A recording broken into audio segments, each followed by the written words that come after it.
Welcome back to Yahoo Finance Live. We've been talking a lot about the expectation for emergency use authorization of the Pfizer COVID-19 vaccine and eventually the Moderna vaccine.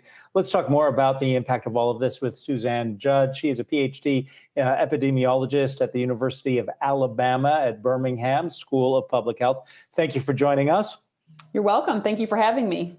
It's not lost on me that a representative from Alabama, I think it's Outerhort, is in quarantine right now because of potential exposure to COVID-19. I mean, anybody can be in proximity to anybody these days and then have to quarantine. So where we are in the pandemic, why are people not getting the message? Wear a mask, wash your hands, and limit your contact with friends and family? We call it pandemic fatigue. People are just tired of COVID, so they're not following the social distancing requirements. They're not wearing their mask. They're going to gatherings that have just 15 or 20 people. And if one person is COVID positive, 10 people walk out with COVID. So people have just become really relaxed about their gatherings. I was just looking through some contact tracing data earlier this week, and it was from a church, and folks were saying, oh no, I just took my mask off to sing. That's the only time I took it off. Well, that's the worst time to take it off because that's when you can really expel a lot of virus. Suzanne, when you take a look as to what we could be seeing now in a month or 2 months from now, because I think the numbers that have been reported over the last week might be more intense, and I think it accelerated at a faster pace than many had been expecting. So what do you think that situation is going to look like once we're in the middle of winter? It doesn't look good for the middle of winter, depending on what your definition is. I would say January is when it really isn't looking good, especially if people don't take Thanksgiving seriously, followed by the holidays in December. If this weekend people get together and have small gatherings to watch sporting events or go to church, or even children's elementary basketball games, and they're not wearing their masks, then they go to Thanksgiving and another gathering of 20 or 30 people. We're going to see this rise in cases. Canada saw a large rise in cases following their Thanksgiving, which is more the beginning of October. So we really have to be vigilant in these times and try not to have gatherings of more than 10 people, just a couple of households together for Thanksgiving, which is just not the way Americans typically celebrate Thanksgiving.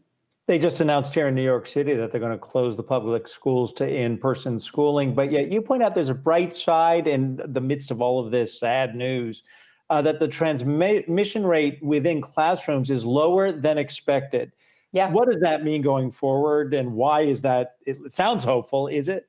It is hopeful. We want to have kids in school, and the data showing that transmission is down when they're using universal precautions like masking and staying 6 feet apart and keeping the kids in small groups.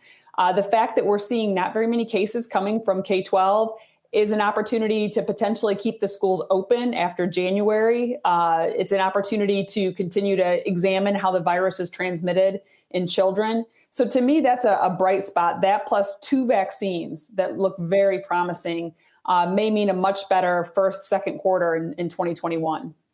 Does that mean that maybe these closings of schools, that's a little bit preemptive at this point? Because like you were just saying, as the data has shown us over the last several months, that it's not spreading in classrooms at the same rate as it is outside and amongst other social gatherings. It probably is a bit preemptive. I don't know what the data are like in New York. I haven't seen them directly. It could be they have a few examples of in-classroom transmission. It could be a lunch event or a playground event. So they may actually have something they're concerned about. But here in Alabama, we haven't seen too much transmission in the schools. A few schools have had events, largely around sporting activities, basketball games, football games, where people have taken their masks off and they're very close to one another. You're an epidemiologist. You have a Ph.D. You spend your life. This is your specialty, tracking diseases. It is.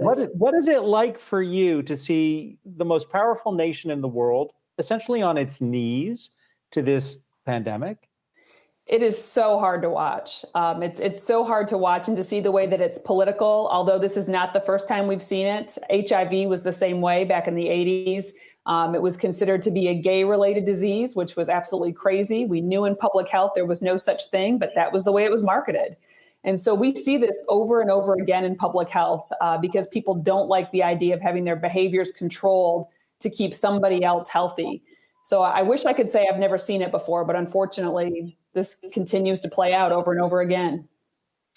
Dr. Suzanne Judd, Ph.D. epidemiologist at the University of Alabama at Birmingham. Thank you very much for joining us from Birmingham School of Public Health. All the best to you.